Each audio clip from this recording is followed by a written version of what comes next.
Oier, zoriona garaipena zuretzat gaur honen Pedro Osari nagusian, taldeak ondo borrokatu du, bai Asierrekin, Keparekin iesaldian, Asierrekin San Martzialen, Ikarra gero erasoa jo du, eta esan bezala taldeak 10 egin du gaur.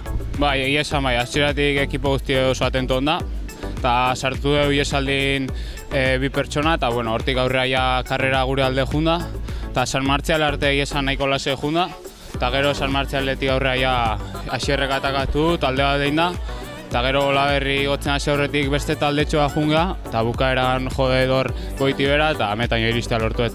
Kargako bideari egin diozu azken kilometrotan ez zaitugu ikusi, baina ondo muituta. Bai, egia esan banekin hor jotzen manun da tarte hartu ezko etxeatela errepatuko, eta hoi aprobetxatuet eta ondo atea. Zorionak. Eskerrik asko.